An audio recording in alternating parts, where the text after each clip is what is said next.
300억을 들고 튀었으면 잘 살아야 하는 거 아니냐? 여기서 지금 이 꼴이 뭐냐? 아버님, 제가 아니에요. 사람이 사라지는 데는 두 가지 방법이 있습니다. 죽거나 아니면 죽은 것처럼 사는 거죠. 3년 전 제 며느리는 300억 원을 들고 사라졌습니다. 경찰은 추적을 포기했고 저는 그녀를 배신자로 낙인 찍었죠. 그런데 오늘 카자흐스탄 알마티, 이 낯선 도시 한복판에서 유나? 아버님, 300억을 훔친 범죄자가 이런 곳에서 이렇게 살고 있다고? 하준아? 하준아? 정신 차려. 뭔가 잘못됐다. 김비서, 네, 회장님. 귀국 일정 전부 취소해. 그리고 3년 전 사건 파일 전부 다시 꺼내. 회장님, 그건 누군가 거짓말을 했어. 그리고 내 아들이 죽었지. 이번엔 내가 직접 파헤칠 거야. 사랑하는 사람을 잃는 것도 고통이지만 그 사람이 왜 떠났는지 모른 채 살아가는 건 더 큰 지옥입니다. 한 가족의 붕괴 뒤에 숨겨진 진실, 300억 원의 누명, 그리고 살인. 이 이야기가 끝날 때 당신은 가족이라는 단어를 다시 생각하게 될 것입니다. 여러분, 이 이야기는 이제 막 시작입니다. 권태준 회장이 과연 진실을 밝혀낼 수 있을까요? 서윤아는 왜 연락조차 하지 못했을까요? 그리고 진짜 범인은 누구일까요? 구독, 좋아요, 알림 설정까지 설정하시면 다음 편에서 권민경 이사의 충격적인 과거와 민승우가 숨겨온 결정적 증거가 공개됩니다. 여러분의 관심이 이 이야기를 완성합니다. 진실이 밝혀지는 순간을 절대 놓치지 않으실 거예요. 지금 바로 구독 버튼을 눌러주세요. 이야기를 시작하겠습니다. 권태준 회장은 카자흐스탄 알마티에서 열린 국제 비즈니스 포럼을 마치고 귀국 준비를 하던 중이었습니다.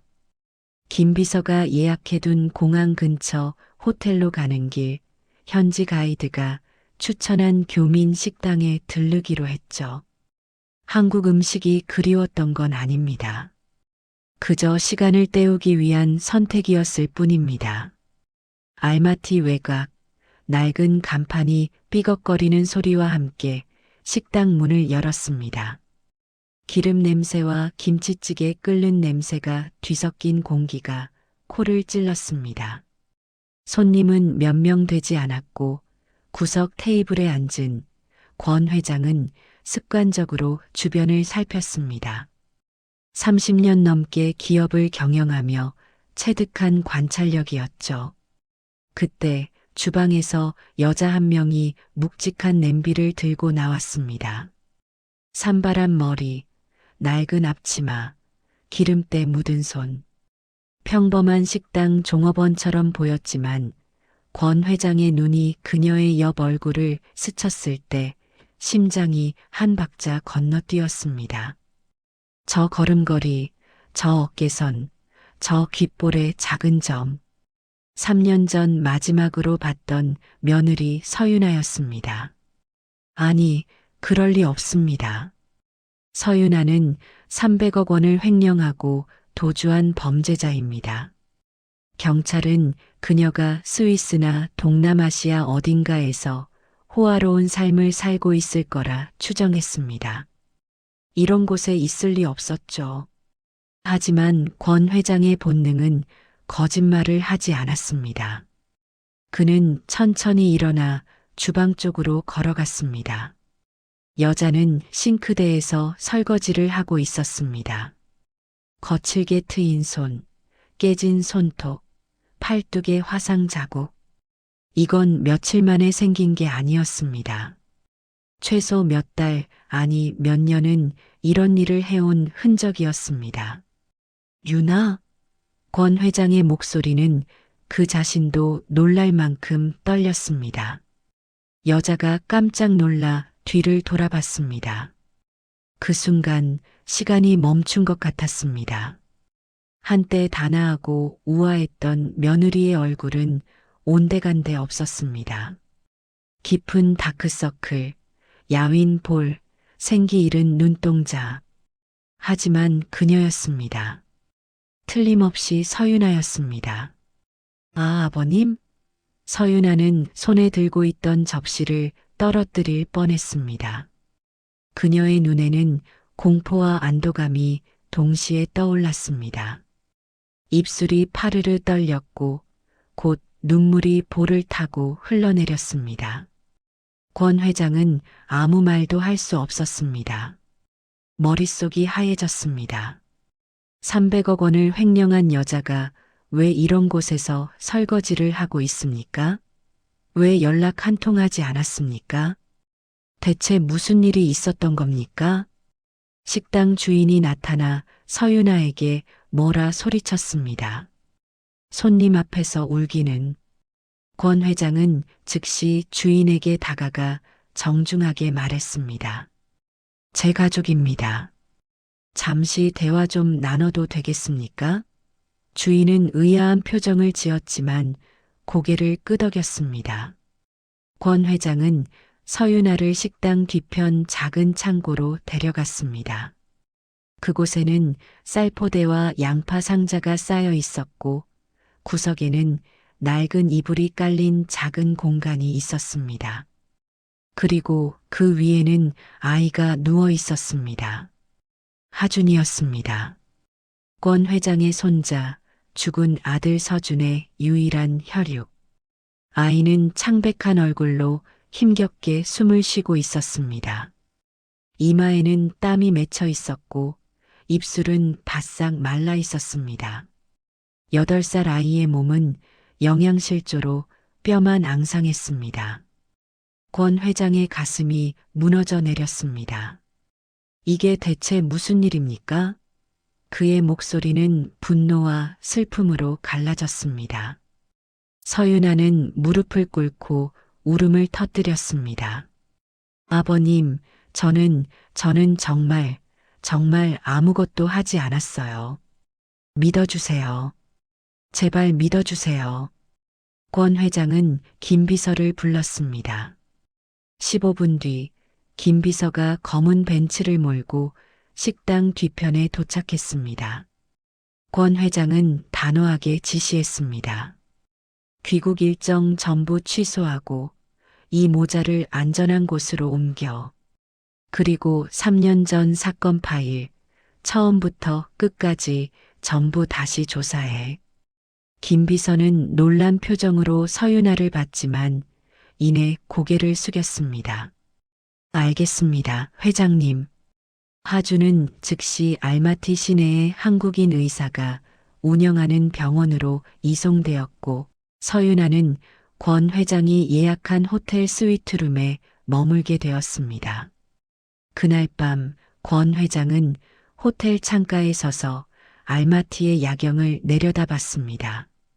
멀리 천산산맥의 설봉이 달빛에 하얗게 빛나고 있었습니다. 그의 머릿속에는 3년 전 그날이 떠올랐습니다. 아들 서준이 의문의 요트 사고로 죽고 며칠 뒤 며느리 서윤아가 300억 원을 횡령하고 사라진 사건. 큰딸 민경이 직접 경찰에 신고했고 회계감사에서도 서윤아의 개인 계좌로 자금이 빠져나간 정황이 포착되었습니다. 모든 증거가 서윤아를 가리켰습니다. 하지만 오늘 본 그 비참한 모습은 뭡니까? 300억 원을 가진 사람이 카자흐스탄 변두리에서 설거지나 하며 살 이유가 있습니까? 병든 아이를 제대로 치료도 못 해주는 사람이 어떻게 거액의 돈을 횡령한 범인입니까? 뭔가 크게 잘못되었습니다. 권 회장은 확신했습니다. 다음 날 아침 권 회장은 병원으로 향했습니다. 하주는 링거를 맞으며 잠들어 있었고 서윤아는 아이 곁을 지키고 있었습니다. 권 회장이 들어서자 서윤아는 급히 일어나 인사했습니다. 앉아요. 권 회장의 목소리는 차분했지만 단호했습니다. 이제 전부 말해요. 3년 전 그날 대체 무슨 일이 있었는지. 서윤아는 떨리는 목소리로 말하기 시작했습니다. 서준이 죽던 날 그가 마지막으로 남긴 말은 민경 누나를 조심하라는 것이었습니다. 그는 회사 신약 개발 투자금에 문제가 있다는 걸 알아챘고 민경 이사가 관련되어 있다고 의심했습니다. 하지만 증거를 모으기 전에 요트 사고로 죽었습니다. 장례식이 끝나고 일주일 뒤 괴한들이 서윤아를 납치했습니다. 그들은 서윤아에게 300억 원 횡령의 죄를 뒤집어 씌웠고 만약 입을 열면 하준을 죽이겠다고 협박했습니다. 서윤아는 선택의 여지가 없었습니다. 그들이 시키는 대로 가짜 계좌를 만들고 서류에 서명했습니다. 그리고 카자흐스탄으로 추방당했습니다. 하준과 함께 권 회장은 주먹을 불끈 쥐었습니다. 왜 나한테 연락하지 않았어요? 서윤아는 고개를 저었습니다. 그들은 제 모든 연락을 감시했어요. 한국 대사관에 가려고 하면 하준이 위험하다고 협박했습니다. 저는 그저 하준을 살리는 것만 생각했어요. 그래서 숨어 살았습니다. 3년 동안 권 회장의 눈에 불꽃이 일었습니다. 누가 당신을 이렇게 만들었습니까? 서윤아는 떨리는 목소리로 대답했습니다. 정확히는 모릅니다. 하지만 서준 오빠가 마지막으로 한 말을 기억합니다. 민경 누나를 조심하라고. 아버님, 진짜 범인을 찾아주세요. 제발.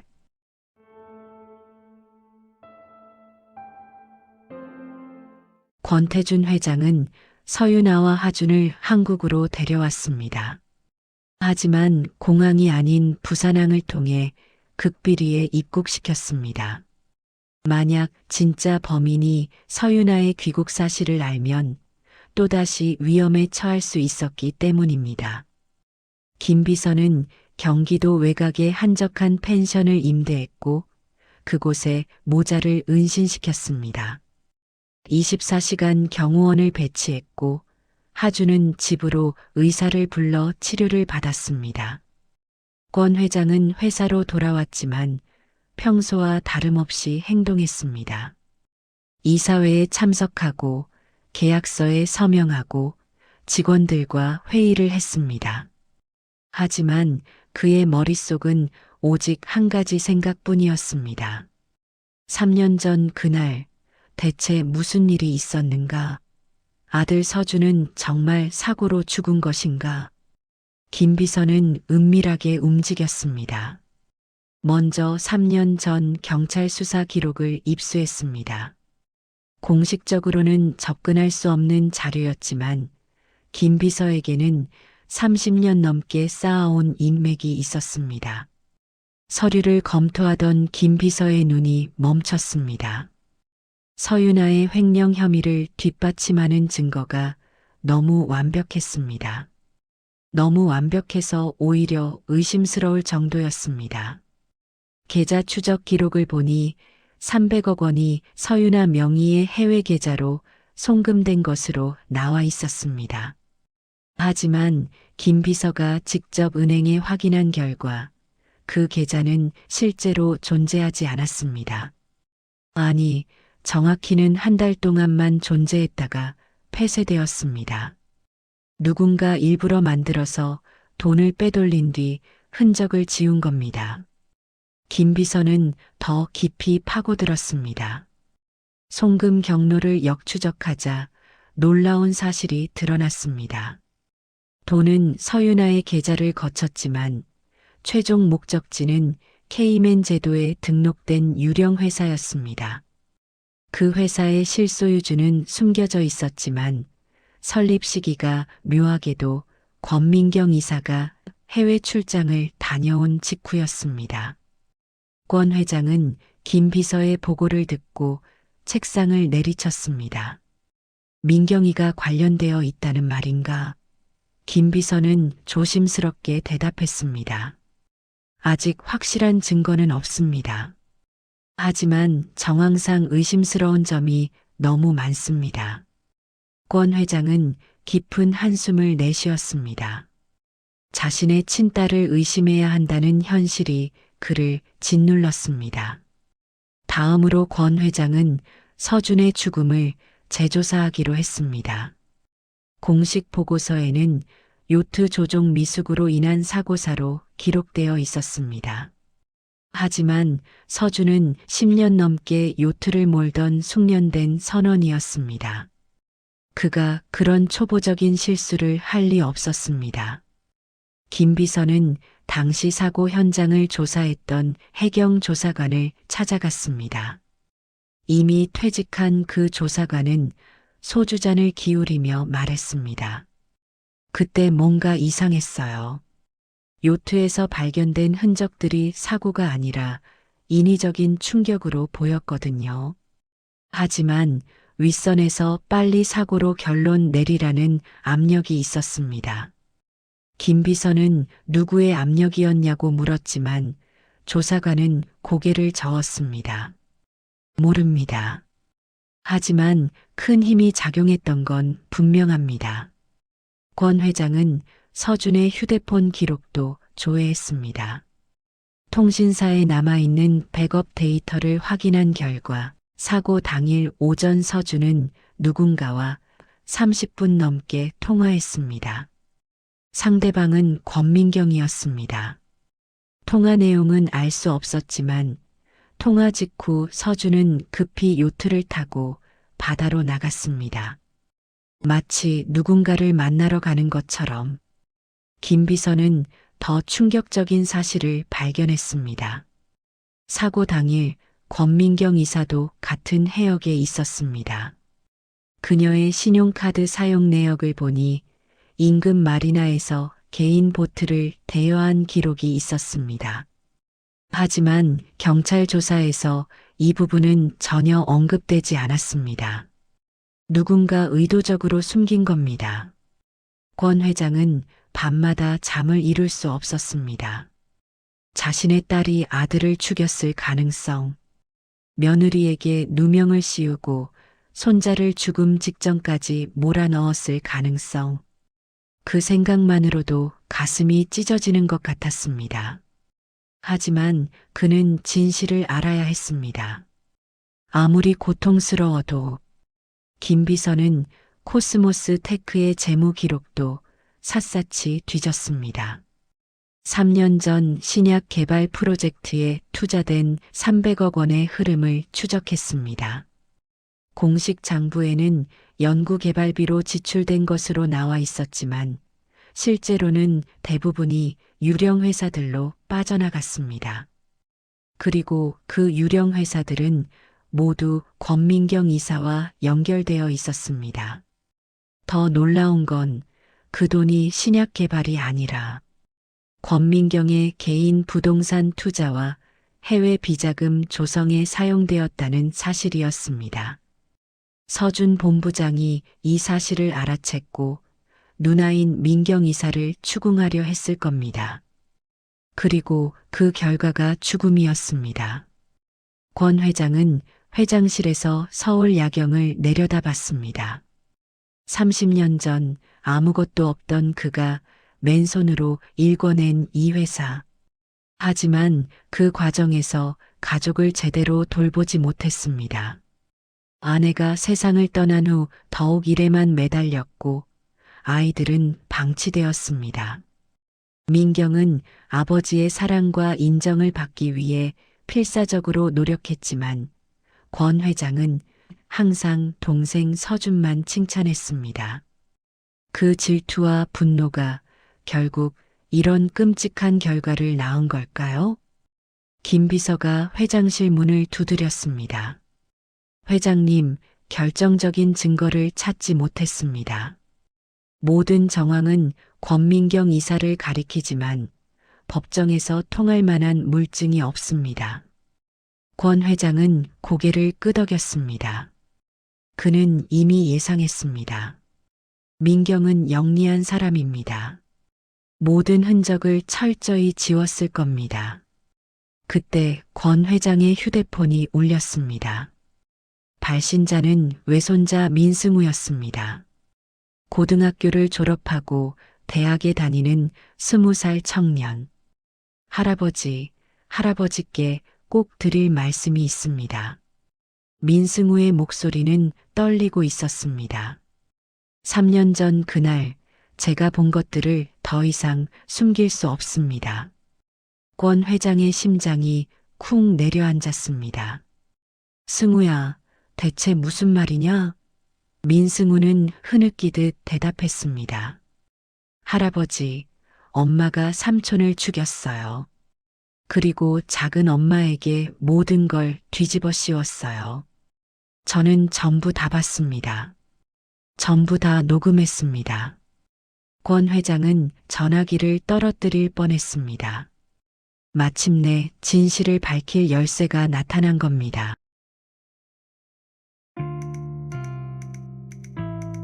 민승우는 그날 밤 홀로 권 회장의 집을 찾아왔습니다.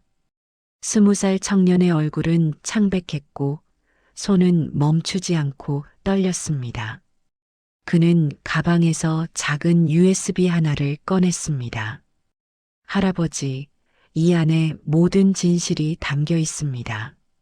민승우의 목소리는 떨렸지만 단호했습니다. 권 회장은 USB를 받아들고 민승우를 바라봤습니다. 얘야, 이게 대체 뭐냐? 민승우는 눈물을 삼키며 말하기 시작했습니다. 3년 전 여름 저는 고등학교 3학년이었습니다. 입시 스트레스로 집에서 공부하던 어느 날 밤 엄마 방에서 이상한 전화 통화 소리가 들렸습니다. 민승우는 몰래 방문 틈으로 엄마의 통화를 엿듣게 되었습니다. 권민경 이사는 누군가와 통화하며 말했습니다. 서준이 문제야. 그 자식이 회계장부를 다 뒤지고 있어. 조만간 들통날 거야. 어떻게든 막아야 해. 민승우는 심장이 멎는 줄 알았습니다. 엄마가 삼촌을 해칠 계획을 세우고 있었던 겁니다. 다음 날 민승우는 몰래 엄마의 서재에 녹음기를 숨겨놨습니다. 며칠 후 서준 삼촌이 요트 사고로 사망했다는 소식이 들려왔습니다. 그날 밤 권민경은 다시 전화를 걸었습니다. 깨끗하게 처리됐어. 이제 유나한테 덮어 씌우면 돼. 증거는 이미 다 만들어뒀어. 민승우는 온몸이 얼어붙었습니다. 엄마가 정말로 삼촌을 죽였습니다. 하지만 당시 18살이었던 민승우는 너무 겁이 났습니다. 엄마를 신고하면 가족이 무너질 거라 생각했습니다. 할아버지가 충격을 받으실까 두려웠습니다. 그래서 녹음 파일을 USB에 암호화해서 숨겨두고 침묵했습니다. 3년 동안 그 죄책감을 안고 살았습니다. 그러던 중 며칠 전 민승우는 우연히 할아버지가 병원에 계신다는 소식을 들었습니다. 경호원을 따라가 보니 할아버지는 한 여자와 아이를 돌보고 계셨습니다. 민승우는 그 여자가 작은엄마 서윤아라는 걸 단번에 알아봤습니다. 그리고 병상에 누워있는 피골이 상접한 사촌 동생 하준을 봤습니다. 그 순간 민승우는 깨달았습니다. 작은엄마와 하준은 지난 3년 동안 지옥 같은 삶을 살았습니다. 엄마가 씌운 누명 때문에. 그리고 자신은 그 진실을 알면서도 침묵했습니다. 민승우는 더 이상 참을 수 없었습니다. 이제라도 진실을 말해야 했습니다. 권 회장은 떨리는 손으로 USB를 컴퓨터에 꽂았습니다. 김 비서가 암호를 풀고 파일을 열었습니다. 첫 번째 파일은 권민경과 누군가의 통화 녹음이었습니다. 권민경의 목소리가 스피커를 타고 흘러나왔습니다. 서준이 계속 파고들면 300억 건이 들통날 거야. 내가 직접 처리할게. 요트 사고로 꾸미면 완벽하잖아. 권 회장의 얼굴에서 핏기가 사라졌습니다. 딸의 목소리였습니다. 분명히 민경의 목소리였습니다. 두 번째 파일은 서준 삼촌이 사망한 다음 날의 녹음이었습니다. 권민경이 낯선 남자와 만나 돈 봉투를 건네는 소리가 들렸습니다. 경찰 쪽은 다 정리했어. 윤아 계좌로 돈이 빠져나간 것처럼 서류를 만들어뒀어. 일주일 안에 윤아를 체포하도록 해. 세 번째 파일은 영상이었습니다. 민승우가 몰래 찍은 영상이었습니다. 권민경이 회사 회계 담당자와 만나 가짜 장부를 만드는 장면이었습니다. 서윤아 명의로 해외 계좌를 개설하고 송금 내역을 조작하는 모든 과정이 담겨 있었습니다. 네 번째 파일에는 권민경이 괴한들에게 지시하는 통화 내용이 녹음되어 있었습니다. 윤아를 잡아서 카자흐스탄으로 보내. 절대 한국에 돌아오지 못하게 해. 아이는 인질로 삼고 만약 입을 열면 아이를 죽인다고 협박해. 권 회장은 화면을 보며 주먹을 불끈 쥐었습니다. 온몸이 분노로 떨렸습니다. 어떻게 자식이 이럴 수 있습니까? 어떻게 친동생을 죽이고 조카를 죽음 직전까지 몰아갈 수 있습니까? 민승우는 무릎을 꿇고 울었습니다. 할아버지, 죄송합니다. 제가 3년 전에 이걸 보여드렸어야 했는데 제가 겁쟁이라서 작은 엄마와 하준이가 고생했어요. 권 회장은 민승우의 어깨를 잡았습니다. 아니다. 넌 잘못이 없어. 내가 지금이라도 용기를 낸 게 대단한 거야. 권 회장의 목소리는 떨렸지만 따뜻했습니다. 그는 김 비서를 불렀습니다. 이 증거들을 검찰에 넘겨. 그리고 민경을 내일 아침 회장실로 부르도록 해. 그날 밤 권 회장은 서윤아가 머무는 펜션으로 갔습니다. 서윤아는 하준을 재우고 거실에 앉아 있었습니다. 권 회장이 들어서자 서윤아는 놀라 일어났습니다. 아버님, 이 밤에 왜? 권 회장은 서윤아의 손을 잡았습니다. 윤아, 미안하오. 내가 당신을 의심했소. 내가 당신과 하준을 지켜주지 못했소. 서윤아는 눈물을 흘리며 고개를 저었습니다. 아닙니다, 아버님. 권 회장은 USB에 담긴 진실을 모두 설명했습니다. 서윤아는 믿을 수 없다는 표정으로 손으로 입을 막았습니다. 민경 언니가 정말로. 권 회장은 무겁게 고개를 끄덕였습니다. 내일 모든 게 끝날 거요. 당신의 누명도 하준의 고통도. 다음 날 아침 권민경 이사는 회장실로 호출받았습니다. 그녀는 평소처럼 단정한 정장을 입고 자신감 있는 걸음으로 들어왔습니다. 아버지, 부르셨어요? 권 회장은 책상 위에 USB를 내려놓았습니다. 민경아, 이게 뭔지 아느냐? 권민경의 얼굴이 순간 굳었습니다. 그녀는 USB를 보고 무언가를 직감했습니다. 아버지, 그게 뭔데요? 권 회장은 재생 버튼을 눌렀습니다. 스피커에서 권민경 자신의 목소리가 흘러나왔습니다. 서준이 계속 파고들면 들통날 거야. 내가 직접 처리할게. 권민경의 얼굴에서 모든 색이 사라졌습니다. 그녀는 뒤로 비틀거렸습니다. 아버지, 이건 권 회장은 차갑게 말했습니다. 내 아들 승우가 가져왔다. 3년 동안 숨겨왔던 진실을. 권민경은 주저앉았습니다. 모든 게 끝났습니다. 그녀가 쌓아 올린 거짓의 성이 무너지는 순간이었습니다.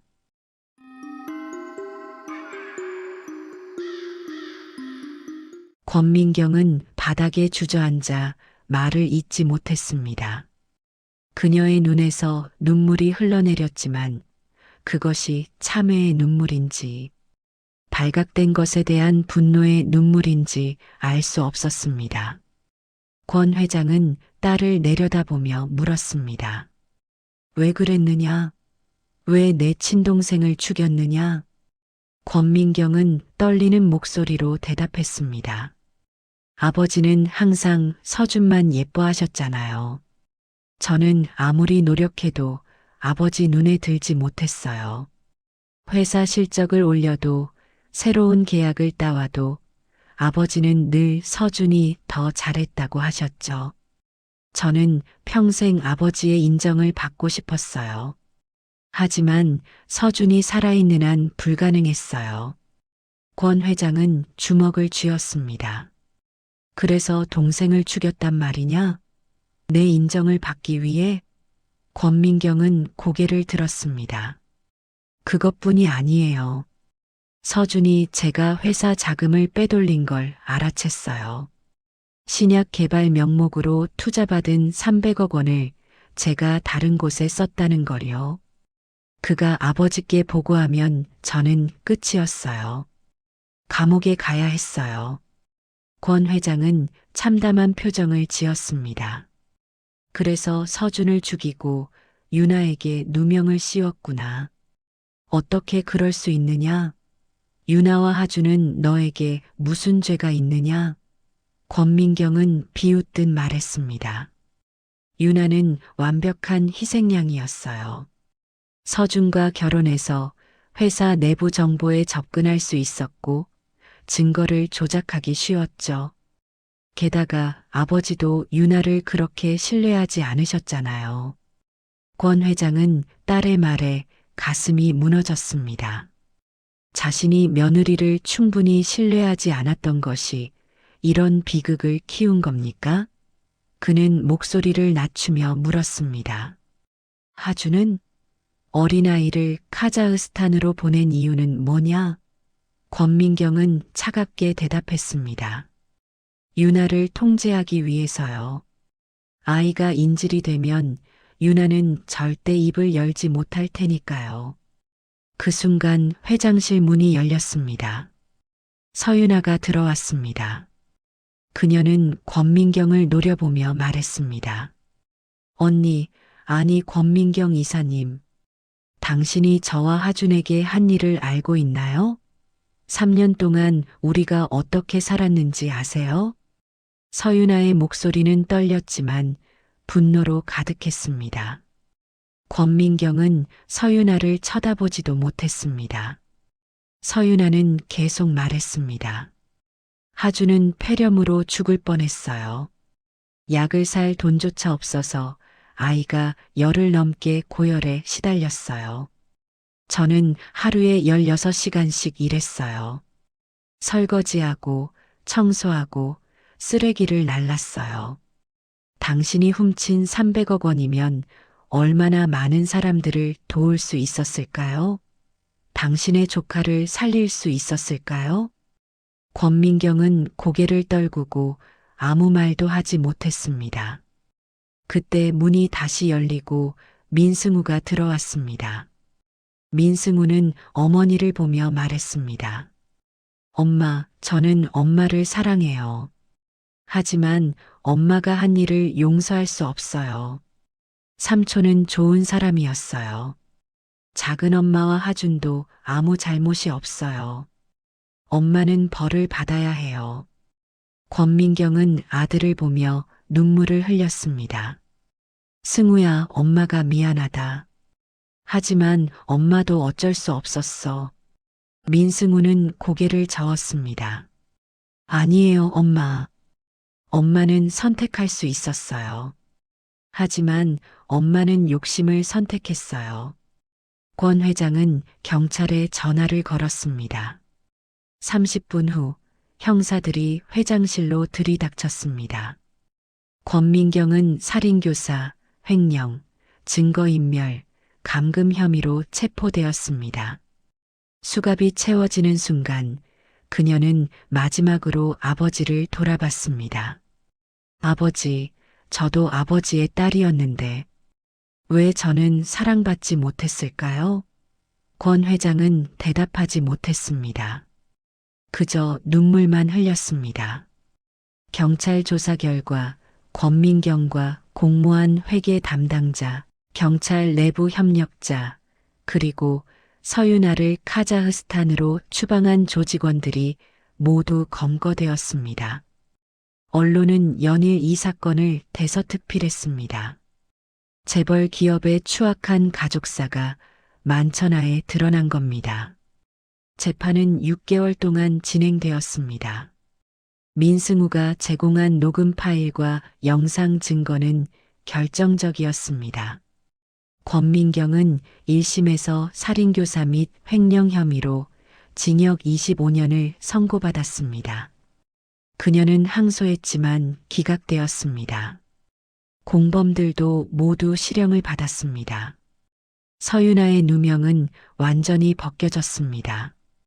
검찰은 공식적으로 서윤아에게 사과했고 언론도 오보에 대해 정정 보도했습니다. 서윤아는 법정에서 말했습니다. 저는 돈을 원하지 않습니다. 단지 제 아들이 당당하게 살 수 있는 세상을 원합니다. 제 남편의 명예가 회복되기를 바랍니다. 권 회장은 코스모스 테크의 경영 체제를 전면 개편했습니다. 외부 감사를 강화하고 투명한 회계 시스템을 도입했습니다. 횡령된 300억 원 중 회수된 자금은 전액 신약 개발 연구에 재투자했습니다. 그리고 서준의 이름을 딴 장학재단을 설립해 어려운 환경의 학생들을 돕기 시작했습니다. 서윤아는 회사로 복귀했습니다. 권 회장은 그녀에게 윤리경영본부장 직책을 제안했고 서윤아는 받아들였습니다. 그녀는 다시는 이런 비극이 반복되지 않도록 회사의 내부 감시 시스템을 구축했습니다. 하주는 건강을 되찾았고 학교에 다니기 시작했습니다. 아이는 할아버지와 엄마의 사랑 속에서 웃음을 되찾았습니다. 민승우는 대학을 휴학하고 심리 상담을 받았습니다. 3년 동안 짊어진 죄책감은 쉽게 사라지지 않았습니다. 하지만 권 회장과 서윤아는 그를 따뜻하게 품어주었습니다. 승우야, 넌 용감한 아이야. 내가 없었다면 진실은 영원히 묻혔을 거야. 권 회장의 말에 민승우는 조금씩 마음의 상처를 치유해 갔습니다. 어느 가을날 권 회장은 서윤아, 하준, 민승우와 함께 서준의 묘지를 찾았습니다. 권 회장은 아들의 묘비 앞에 무릎을 꿇었습니다. 서준아, 아빠가 늦었구나. 내 억울함을 이제야 풀어줬어. 미안하다. 정말 미안하다. 서윤아도 남편의 묘비를 어루만지며 눈물을 흘렸습니다. 여보, 이제 편히 쉬세요. 우리 하준이도 건강해졌어요. 그날 저녁 네 사람은 함께 저녁을 먹었습니다. 권 회장은 손자 하준의 머리를 쓰다듬으며 말했습니다. 할아버지가 너희들을 지킬게. 다시는 아무도 너희를 아프게 하지 못해. 하준은 할아버지의 손을 꼭 잡았습니다. 할아버지 사랑해요. 권 회장의 눈가에 눈물이 맺혔습니다. 카자흐스탄 알마티에서 시작된 이야기는 이렇게 끝이 났습니다. 한 가족은 비극을 겪었지만 진실은 결국 밝혀졌습니다. 권 회장은 깨달았습니다. 가족이란 혈연이 아니라 사랑과 신뢰로 이어지는 것이라고. 그리고 그는 남은 인생을 가족을 지키고 사랑하는 데 바치기로 결심했습니다. 카자흐스탄에서 온 편지는 고통의 메시지였지만 동시에 희망의 시작이었습니다. 시청해 주셔서 감사합니다. 구독, 좋아요, 알림 설정은 다음 영상을 전해드리기 위하여 큰 힘이 됩니다.